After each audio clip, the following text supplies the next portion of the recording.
पढ़ेंगे रिसोर्सेज के बारे में। कौन से रिसोर्सेज के बारे में?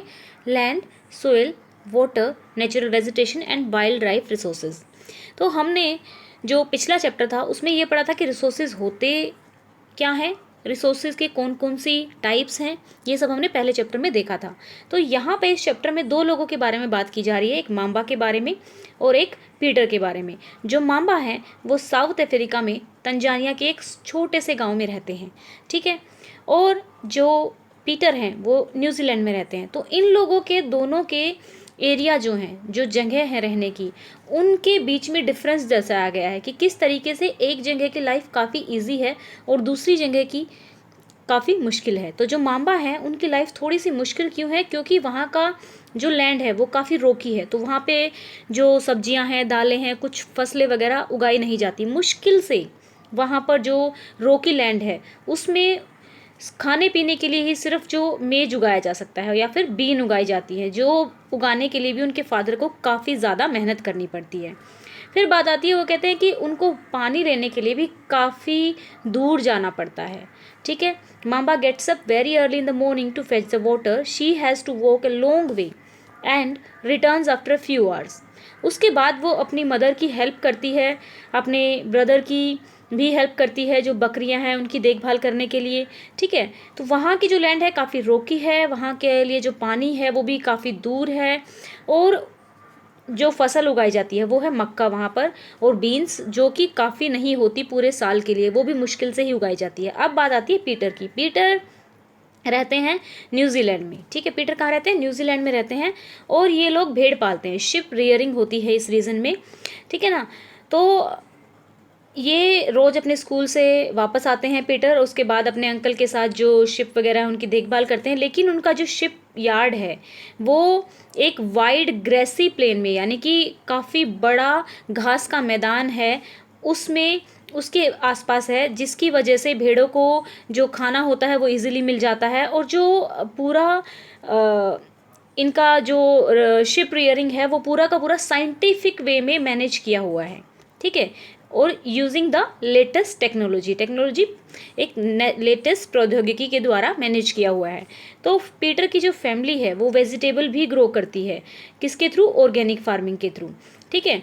ऑर्गेनिक फार्मिंग क्या होती है? उसमें जो केमिकल्स होते हैं, केमिकल जो फर्टिलाइजर्स होते हैं वो यूज़ नहीं किए जाते, बल्कि घर की जो बनी हुई खाद होती है, गोबर वगैरह से बन के जो तैयार होती है, या जो चीज़ें गल सड़ जाती हैं, सब्जियां फलें, उनसे जो खाद तैयार होती है, वो खाद यूज़ करके जो फार्मिंग की जाती है, जब फसलें उगाई जाती हैं तो उसको ऑर्गेनिक फार्मिंग बोलते हैं। तो पीटर की जो एरिया है काफ़ी, वहाँ पर घासी मैदान है और ग्रेसी मैदान है, जिससे कि वहाँ पर फसल उगाना इजी हो जाता है, वेजिटेबल्स भी उगती हैं, तो वहाँ की लाइफ कंपैरिजन में इजी है। तो अब यहाँ पर आपसे क्वेश्चन पूछा जाएगा कि भाई ऐसा क्यों है, दो डिफरेंट पार्ट्स की लाइफ इतनी अलग अलग क्यों है?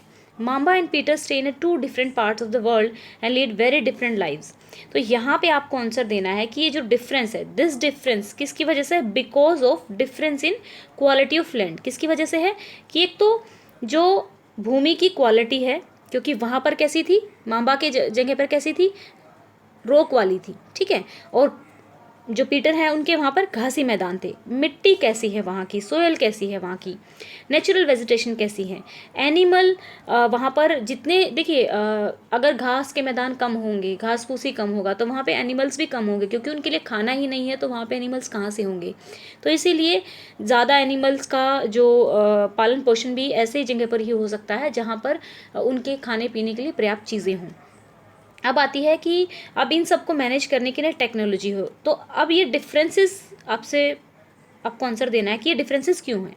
ये डिफरेंसेस किस लिए हैं? Because of difference in the quality of a land, soil, water, natural vegetation and animals and the uses of technology आपको ज़रूर मेंशन करना है। अब बात आती है कि अब ये जो सारी चीज़ें हैं, इनके डिफरेंस के कारण जहाँ पे ये सारी चीज़ें अवेलेबल होंगी वहाँ पर लाइफ इजी होगी और दूसरी जगह से डिफर होगी। The availability of such resources is the main reason places differ from each other. अब बात आती है लैंड क्या होती है? भूमि हमारी एक बहुत इंपॉर्टेंट नेचुरल रिसोर्सेज है। भूमि पर ही हम घर बनाते हैं, उसी पर हमारे जो भी फसलें उगती हैं, पूरा का पूरा काम हम वहीं पे करते हैं। आपको पता है कि जो अप्रोक्स 70% जो हमारा वाटर है आपका पूरी अर्थ पे, बाकी लैंड है। तो land is among the most important natural resources, it covers only 30% of the total area। ठीक है, यानी कि अगर हम एक ऐसे फिगर बनाएं तो ये पूरा का पूरा हमारी अर्थ हो गई, ठीक है ना। तो ये हो गया हमारा 70% और ये हो गया हमारा 30%। तो 30% में क्या है, पूरा लैंड है, ठीक है। अब वो कहता है कि ये 30% में the earth surface and the all part of the small percentage are not habitable, यानी कि ये जो 30% भी अवेलेबल है भूमि का, ये भी सारा का सारा हैबिटेबल का मतलब होता है रहने योग्य नहीं है, ठीक है। हैबिटेबल का मतलब रहने योग्य, और यहाँ पे बोला हुआ है कि इसका छोटा सा ही परसेंटेज ऐसा है जो कि रहने योग्य है, ठीक है, पूरा का पूरा हैबिटेबल नहीं है। अब बात आती है कि अनइवन डिस्ट्रीब्यूशन ऑफ पॉपुलेशन। अब एक और बात है कि भाई ऐसा क्यों है कि किसी जगह की पॉपुलेशन तो बहुत ज़्यादा है। फॉर एग्जांपल हम उत्तर प्रदेश की बात कर लेते हैं, और भी कई ऐसे शहरों की बात अगर आप करके देखें जिसके आसपास नदी है, जहाँ पर पानी ज़्यादा अवेलेबल है, ठीक है। तो ऐसा क्यों है कि पॉपुलेशन किसी एक एरिया में बहुत ज़्यादा है। अगर एशिया की पॉपुलेशन देखें और बाकी जो कंटिनेंट है और बाकी जो कंट्रीज़ हैं उनकी पॉपुलेशन देखें तो काफ़ी डिफरेंस है, क्योंकि एशिया की जो क्लाइमेटिक कंडीशन है वो ज़्यादा एक्सट्रीम नहीं है, बहुत ज़्यादा ठंड नहीं होती है, बहुत ज़्यादा गर्मी नहीं होती है, मीडियम सारे सीज़न होते हैं उसमें, ठीक है ना। तो इसलिए भी एक रीज़न है कि यहाँ पे ज़्यादा पॉपुलेशन है। अब ये पूछ रहा है आपसे कि uneven distribution of population in different part of a world is mainly due to varied characteristic of land and climate, ठीक है। यानी कि वहाँ की जो उसकी करेक्टरिस्टिक है, यानी कि जो उसकी वो किस प्रकार की है, मिट्टी और वहाँ का मौसम। The rugged topography, steep slopes of the mountain, low-lying area susceptible to water logging, desert area, thick forested area are normally sparsely populated। यानी कि जो मुरस्थल होते हैं या फिर जहाँ पे ज़्यादा माउंटेन होते हैं, ज़्यादा वेजिटेशन नहीं उगता है, तो वहाँ पर पॉपुलेशन क्या होती है, स्पेशली, यानी कि छीदी छीदी, यानी कि थोड़ी थोड़ी पॉपुलेशन ही होती है, ज़्यादा पॉपुलेशन नहीं होती है। लेकिन वहीं पर जो प्लेन है और रिवर वैलीज़ हैं उनमें क्या होती है कि ज़्यादा पॉपुलेशन होती है। क्यों होती है, क्योंकि वो वहाँ पर आप एग्रीकल्चर कर सकते हो, वहाँ पर आप कृषि कर सकते हो, वहाँ पर आप अपनी फसलें उगा सकते हो। तो ये एरिया क्या होता है, डेंसली पॉपुलेटेड एरिया होते हैं वर्ल्ड के। अब हम बात करते हैं लैंड यूज़ की, कि जो हमारी भूमि है उसका किस किस तरीके से उपयोग किया जा रहा है। Land is use for different purposes. जो लैंड है वो डिफरेंट पर्पसेस के लिए यूज़ की जाती है, जैसे कृषि के लिए, एग्रीकल्चर के लिए, फॉरेस्ट्री के लिए, माइनिंग के लिए, बिल्डिंग हाउसेस के लिए, रोड्स के लिए, सेटिंग अप ऑफ इंडस्ट्रीज़, यानी कि आप खेती करते हैं, वन वगैरह लगाते हैं, माइनिंग करते हैं, रोड बनवाते हैं, इंडस्ट्रीज सेटअप करते हैं। तो ये डिफरेंट डिफरेंट तरीके से भूमि का यूज़ किया जाता है। तो यहाँ पर the use of a land is determined by physical factor. तो वो कह रहा है कि जो भूमि का यूज़ है उसको कौन डिटरमाइन करेगा कि कहाँ की भूमि कितनी ज़्यादा यूज़ करनी है। तो वो डिपेंड करती है कई कारकों पे, कई फैक्टर्स पे डिपेंड करती है। और वो फैक्टर कौन कौन से हैं, अगर आपसे क्वेश्चन पूछा जाए कि you on which factor the use of land is depend, तो आपको आंसर देना है टोपोग्राफी पे, यानी कि वहाँ की बनावट पे, वहाँ की मिट्टी पे, सोयल पे, क्लाइमेट पे, वहाँ के मौसम पे, मिनरल्स और जो वाटर वहाँ पर अवेलेबल है, इन चीज़ों पर भूमि का यूज़ डिटरमाइन होता है।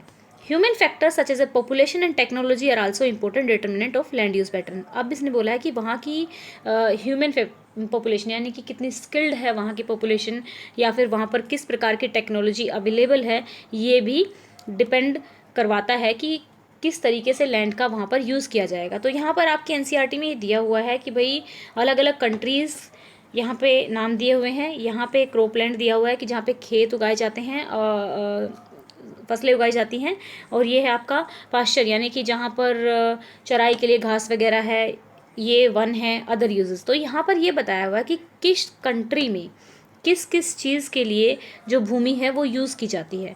अगर यहाँ देखें ऑस्ट्रेलिया की बात करें तो फसलें उगाने के लिए 6% यूज़ होती है, लेकिन घास वगैरह के लिए 56%, ठीक है, फॉरेस्ट के लिए 14, और जो बाकी हो गए बिल्डिंग वगैरह, इंडस्ट्री वगैरह सेटअप करने के लिए वो हो गए 24, ठीक है। अभी हम दूसरा आप देख सकते हैं, यहाँ पे इंडिया की देखते हैं। खेती के लिए इंडिया 57% यूज़ करता है। और ये जो आंकड़े हैं ये आपके काफ़ी पुराने हैं, क्योंकि आपके एनसीईआरटी में काफ़ी पुराना डाटा दिया हुआ है, अपडेटेड नहीं है, ठीक है। 57% खेती होती है। देन यहाँ पे देखिए पास्चर के लिए सिर्फ 4% है, ठीक है। फॉरेस्ट आपका 22% है, जो हालांकि अभी बढ़ के 24 पॉइंट समथिंग हो गया है, क्योंकि ये अपडेटेड नहीं है। यहाँ पे अदर यूजेस के लिए 17% है। तो मेनली अगर आपसे पूछा जाए कि इंडिया में लैंड का यूज़ सबसे ज़्यादा किस चीज़ के लिए होता है, तो इंडिया में लैंड का यूज़ सबसे ज़्यादा खेती के लिए होता है, क्रॉप लैंड के लिए यूज़ होता है, ठीक है। अब हम आगे चलते हैं कि जो लैंड है उसको हम डिवाइड कर देते हैं, उसको दो भागों में बांट देते हैं, ठीक है। एक तो प्राइवेट लैंड और दूसरा कम्युनिटी लैंड। प्राइवेट यानी कि निजी भूमि और कम्युनिटी यानी कि समुदाय की भूमि। तो प्राइवेट लैंड यानी कि आप अपना, आपके खेत हैं खुद के, वो आपकी प्राइवेट लैंड है, आपका घर है वो आपकी प्राइवेट लैंड है। लेकिन जो पब्लिक पार्क हैं या फिर गांव में जो ग्राम पंचायत का वन क्षेत्र होता है, वो क्या होता है, कम्युनिटी लैंड होता है। कम्युनिटी लैंड को सब लोग इक्वली यूज़ कर सकते हैं, ठीक है। तो इसीलिए इसको कॉमन प्रॉपर्टी रिसोर्स भी बोलते हैं। क्या बोलते हैं इसको, कॉमन प्रॉपर्टी रिसोर्स भी बोलते हैं। अब ऐसा है कि अपनी जनसंख्या बढ़ रही है, ठीक है। तो जनसंख्या बढ़ती है, जितने ज़्यादा लोग होंगे उतना ज़्यादा खाएंगे, उतना ज़्यादा उनके लिए कपड़े भी चाहिए होंगे पहनने के लिए, रहने के लिए घर भी चाहिए होगा, तो उनकी डिमांड भी बढ़ रही है। तो जैसे जैसे डिमांड बढ़ रही है तो लैंड की जो अवेलेबिलिटी है वो लिमिट हो रही है, ठीक है ना। तो quality of land is also differ from, और जो क्वालिटी है वो भी एक प्लेस से दूसरे प्लेस पे डिफर करती है। अब राजस्थान की जो भूमि है वो बंजर भूमि या फिर मृस्थल भूमि में भी काफ़ी सारी एरिड लैंड भी है वहाँ पर। लेकिन अगर यहीं पे अगर उत्तर प्रदेश की भूमि देखी जाए तो काफ़ी उपजाऊ है, ठीक है, क्योंकि प्लेन एरिया है और वहाँ पर पानी गंगा के होने की वजह से काफ़ी फर्टाइल प्लेन्स हैं। तो एक एरिया की दूसरी एरिया से भूमि काफ़ी डिफर करती है क्वालिटी वाइज, ठीक है ना। अब जैसे गुजरात की भूमि है जो इसमें ब्लैक सोइल है, जो कि कॉटन के लिए बहुत उपजाऊ है। तो अलग अलग प्रकार की जो मिट्टी हैं हम देखेंगे अगले चैप्टर में कि अलग अलग प्रकार की जो मिट्टी हैं वो अलग अलग प्रकार की जो फसल है उसके लिए उपयोगी होती है। तो अब हम बात करते हैं, people started encroaching the common land to build the commercial area. तो वो कह रहा है कि जो नॉर्मल भूमि भी थी ना, उसमें भी कॉमर्शियल अपना व्यापार करने के लिए वनों को साफ करके क्या करते हैं, वहाँ पे इंडस्ट्री सेटअप कर देते हैं। आप लोगों ने सुना होगा कई बार कि गवर्नमेंट कई सारे किसी के फार्म्स खरीद लेती है, खेत खरीद लेती है, और उस भूमि पे कुछ कंपनी, कुछ कॉम्प्लेक्स या फिर नई सिटीज़ बनती जा रही हैं। तो ये कह रहा है कि इस वजह से हो क्या रहा है, हमारी जो लैंड है पॉपुलेशन की वजह से, बढ़ने की वजह से लैंड की डिमांड बढ़ रही है, उसकी वजह से सोइल की क्वालिटी भी डिप्लीट हो रही है, ठीक है। तो यहाँ पे बोला हुआ है इन्होंने कि people started encroaching the common lands to build up the commercial areas, housing complex in the urban areas and to expand the agriculture land in the rural area. Today the vast changes in the land use pattern also reflect the cultural changes. तो वो कह रहा है कि जिस तरीके से land का यूज़ हो रहा है उसी तरीके से हमारा कल्चर भी चेंज होता जा रहा है। फॉर एग्जाम्पल यहाँ पर हम आपसे बात करते हैं कि पहले मोस्ट ऑफ द लोग क्या होते थे कि सभी लोग एक किसान के परिवार से आते थे मोस्टली, ठीक है। लेकिन अब क्या हो रहा है कि मोस्टली जो यंगर जनरेशन है, बेशक पेरेंट किसान रहे हों, लेकिन यंगर जनरेशन क्या है, या तो सर्विस कर रही है, या आईटी कंपनी में काम कर रही है, या कहीं और जॉब कर रही है। तो अब गाँव से बाहर जाना पड़ता है इन सब चीज़ों के लिए, तो एक कल्चरल चेंज आता है, ठीक है। तो वो कह रहा है जिस तरीके से भूमि का यूज़, यानी कि पहले भूमि का यूज़ क्या होता था, किस लिए होता था, पहले भूमि का यूज़ खेती करने के लिए होता था। लेकिन अभी बड़े बड़े मॉल्स बन जाते हैं, तो मॉल्स में वहाँ पर अलग अलग नौकरी करने वाले भी अलग होंगे, ठीक है। पहले लोग खेतों में काम करते थे, अब लोग सिटीज़ में काम कर रहे हैं, तो एक डिफरेंट काइंड का कल्चर भी हो जाता है। तो लैंड यूज़ क्या करता है, एक तरह से कल्चर को भी चेंज करता है, ठीक है। अब बात करता है लैंड डिग्रेडेशन, यानी कि जो भूमि का डिग्रेडेशन हो रहा है, यानी कि जितनी उपजाऊ थी उतनी उपजाऊ नहीं रही है, ठीक है। लैंडस्लाइड, ठीक है, सोयल इरोजन, डेजर्टिफिकेशन, ये सारे, ठीक है, ये सारे क्या है, मेजर थ्रेट हैं किसके लिए, एनवायरनमेंट के लिए। भूमि की क्वालिटी कम होगी तो जहाँ पे भी आप जो भी काम कर रहे हैं उस पर वो अच्छे से नहीं होगा, ठीक है। लैंडस्लाइड होता क्या है कि भूकंप आ जाता है, या फिर कई बार गवर्नमेंट ही कुछ ऐसे एक्सपेरिमेंट कर देती है जिससे क्या होता है कि बहुत भारी मास पहाड़ी एरिया में बहुत ज़्यादा बड़े अमाउंट में पहाड़ उखड़ कर नीचे गिर जाता है, ठीक है। तो उसको हम लैंडस्लाइड बोलते हैं। सोइल इरोजन, सोइल इरोजन क्या होता है, मिट्टी की जो ऊपर वाली परत होती है वो पानी की वजह से या हवा की वजह से बह जाती है और इरोड हो जाती है, ठीक है। डेजर्टिफिकेशन यानी कि जो सोयल है उसकी क्वालिटी कम होती जा रही है और वो बंजर भूमि में कन्वर्टेड होती जा रही है। ये हमारे क्या है, मेजर थ्रेट हैं किसके, एनवायरनमेंट के, because of the expansion of agriculture and constructional activity. वो कह रहा है कि पहले कुछ भूमि तो क्या होता था, खाली छोड़ी जाती थी, लेकिन अब क्या हो रहा है कि आपसे पूछें कि मेजर थ्रेट बताओ एनवायरनमेंट के लैंड के परस्पेक्टिव में, तो land degradation, landslide, soil erosion, desertification, ये मेजर थ्रेट है एनवायरनमेंट के। किस लिए, because expansion of agriculture and constructional activities के लिए, कि एग्रीकल्चर के लिए भी लैंड का यूज़ बढ़ता जा रहा है। पहले अगर आप देखोगे ना तो गांव में क्या होता था कि आपके जो पर्टिकुलर खेत होते थे वो तो होते ही होते थे, लेकिन साथ में एक पंचायत भूमि होती थी, काफ़ी बड़ी होती थी वो, काफ़ी बहुत ज़्यादा एरिया होता था वो, और उस पर फॉरेस्ट उगता था या फिर ऐसे ही अपने अनचाहे पौधे उगाते थे, ग्रीनरी होती थी, तो वो भूमि खाली रहती थी। लेकिन अब उस भूमि का भी क्या हो रहा है कि उस भूमि को भी लोग, गांव के लोग आपस में डिवाइड करके या फिर उसको पंचायत ही पर्टिकुलर बोली लगवा के उसको बेच देती है। तो अब वो जो पंचायती एरिया है, जो खेत थे, वो भी कम होते जा रहे हैं। तो एग्रीकल्चर के लिए क्या हो रहा है, जो लैंड है और जो कंस्ट्रक्शनल एक्टिविटी, यानी कि बड़े बड़े मॉल्स, बड़ी बड़ी सिटीज़ बनती जा रही हैं, सिटीज़ के आसपास में एरियाज़ बनते जा रहे हैं, ठीक है।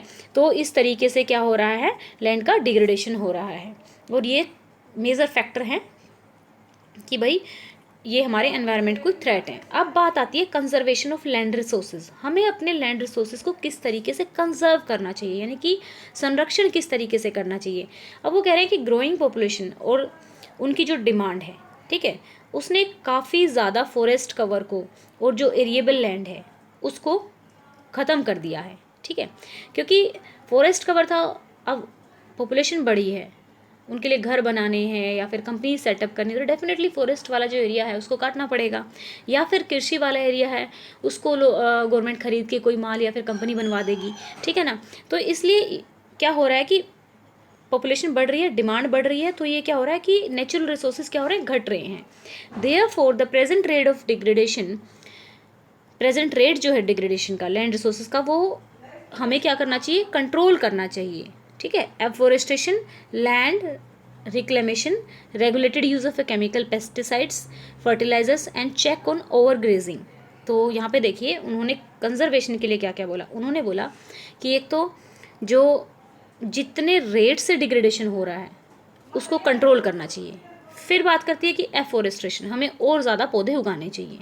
फिर बात आती है हमें जो केमिकल पेस्टिसाइड्स हैं, खेती उगाने के लिए जो पेस्टिसाइड्स का यूज़ किया जाता है, ठीक है। पेस्टिसाइड्स बोले तो क्या होता है कि जो फसल होती है, किसान लोग अगर उसमें कुछ बीमारी ना लगे तो क्या करते हैं, कुछ दवाई वगैरह का छिड़काव करते हैं, तो वो एक तरह से पेस्टिसाइड्स होता है। तो उसको जब हम यूज़ करते हैं तो वो पानी के थ्रू क्या होता है, नीचे भूमि में रिस जाता है और भूमि में अंदर चला जाता है, तो उससे हमारी जो सोयल होती है वो पोल्यूट हो जाती है, ठीक है, तो सोयल डिग्रेड हो जाती है।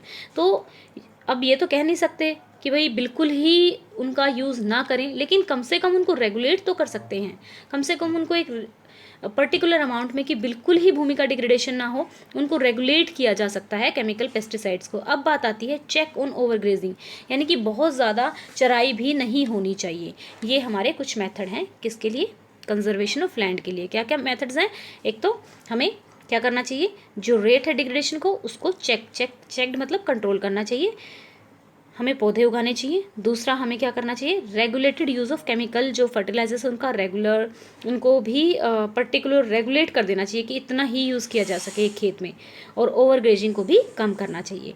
अब बात आती है लैंडस्लाइड की। जैसे मैंने आपको बताया कि लैंडस्लाइड होता क्या है कि बहुत भारी अमाउंट में mass movement of rock debris क्या करती हैं, स्लोप पे से नीचे आकर गिर जाती हैं, ठीक है। मेनली ये कई बार क्या होता है कि अर्थक्वेक के साथ भी होता है, और या फिर जो बाढ़ आती है उसके साथ भी होता है, या वोल्केनो इरप्ट हो जाता है तब होता है, ठीक है।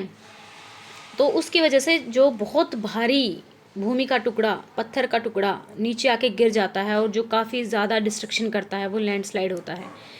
अब इन्होंने बोला है कि बहुत देर तक अगर जो बारिश होती रहे तो ये भी हैवी लैंडस्लाइड का वजह हो सकती है, ठीक है। क्योंकि इससे क्या होता है, अगर बहुत ज़्यादा अमाउंट में बारिश होती रहेगी तो जो नदी का पानी है वो जो भी पत्थर उसको ब्लॉक कर रहा है, तो बहुत ज़्यादा क्या हो जाएगा, बाढ़ की वजह से वो इकट्ठा हो जाएगा और फिर वो इस पहाड़ को तोड़ के नीचे डाल देगा, ठीक है ना। The formation of a river block can cause havoc to the settlement of downstream known as bursting. In a hilly terrain, landslides have been a major and widely spread natural disaster. वो कह रहे हैं कि एक natural disaster है जो hilly areas में काफ़ी होता है. आपने यहाँ पर अभी इन्होंने एक केस स्टडी की बात की है, यानी कि एक पांगी विलेज था रैकोंगपियो, जो कि Knorr district of Himachal Pradesh में था, जिसने 200 मीटर के स्ट्रेच में, ठीक है, नेशनल हाईवे 22 पे लैंडस्लाइड हुआ था. दिस लैंडस्लाइड बस ये किस वजह से ट्रिगर हुआ था? ये ब्लास्टिंग एट पांगी विलेज, यानी कि वहाँ पे ब्लास्ट हुआ था, उसकी वजह से ये ट्रिगर हुआ था. Due to blasting the weak zone of a slope, blasting की वजह से क्या हुआ था, जो वीक जोन था वहाँ का वो कोलैप्स हो गया, यानी कि वो गिर गया और पूरा जो गांव था और जो रोड था आसपास का वो डैमेज हो गया. Pangi village was completely vacated और कुछ भी लॉस ऑफ लाइफ को कम करने के लिए जो पंगी विलेज था उसको खाली कर दिया गया था. अब यहाँ पर बात आती है मिटिगेशन मैकेनिज्म. ठीक है, मिटिगेशन मैकेनिज्म क्या होना चाहिए? तो मिटिगेशन यानी कि बचाव के क्या तरीके होने चाहिए लैंडस्लाइड से. तो पहली बात तो हमारी जो साइंटिफिक टेक्नोलॉजी है उनको यूज़ करना चाहिए. Advancement in scientific technique has empowered us to understand what factor, कि कौन कौन से फैक्टर मेनली लैंडस्लाइड को कोज करते हैं, तो हम टेक्नोलॉजी का यूज़ कर सकते हैं. ठीक है, अब वो कह रहा है हैज़ार्ड मैपिंग कि हम उन एरियाज़ को मैप कर देते हैं कि भाई इन एरियाज़ में ज़्यादा चांसेस हैं लैंडस्लाइड होने के लिए, तो वहाँ पर कोई भी बिल्डिंग या फिर कोई भी कंस्ट्रक्शन का काम ना किया जाए, तो वहाँ पे क्या कर अवॉइड किया जाए वहाँ पे बिल्डिंग सेटलमेंट्स. अब आती है construction of retention wall to stop land from slipping. कई जगह पर रुकावट के लिए दीवारें बना दी जाएँ कि एकदम से आपको पता लग रहा है कि हाँ भाई इस एरिया में अगर बाढ़ आती है या फिर थोड़ा सा भी अर्थक्वेक आता है तो ये चीज़ गिर सकती है, तो बेटर है कि वहाँ पर कुछ वॉल कंस्ट्रक्ट कर दी जाए सो दैट कि जो लैंड है उसको स्लिप होने से बचाया जा सके. Increase in the vegetation cover is an effective way to arrest landslide. अब दूसरा सबसे बढ़िया तरीका होता है कि वहाँ पर पेड़ पौधे ज़्यादा उगा दिए जाएँ, क्योंकि क्या होता है कि जो पेड़ पौधे होते हैं उनकी जड़ें क्या होती हैं, बहुत दूर तक फैल जाती हैं और जो उस भूमि को होती हैं वो अपने पास जकड़ लेती है, उसको फिसलने से बचाती हैं. अब बात आती है the surface drainage control works are implemented to control the movement of landslide. ठीक है, अब जो सरफेस जो ड्रेनेज है, ठीक है, उस ड्रेनेज को अच्छे से मेंटेन करना चाहिए सो दैट कि वो कहीं पे कलेक्ट ना हो और लैंडस्लाइड की वजह ना बने. तो ये थे हमारे प्रॉपर की लैंड के यूजेस किस तरीके से करना चाहिए, क्या होते हैं लैंड के यूजेस, और प्रॉपर लैंडस्लाइड क्या होता है, लैंडस्लाइड से किस तरीके से बचा जा सकता है, और जो भूमि है हम वो किस किस तरीके से यूज़ करते हैं. नेक्स्ट चैप्टर में हम करेंगे कि मिट्टी बनती किस तरीके से है, सोइल जो होती है वो बनती किस तरीके से है, और सोइल को बनाने में कौन कौन से फैक्टर रिस्पॉन्सिबल होते हैं. तो ये था हमारा फर्स्ट पार्ट. नेक्स्ट पार्ट में हम सोइल के बारे में पढ़ेंगे. Thank you.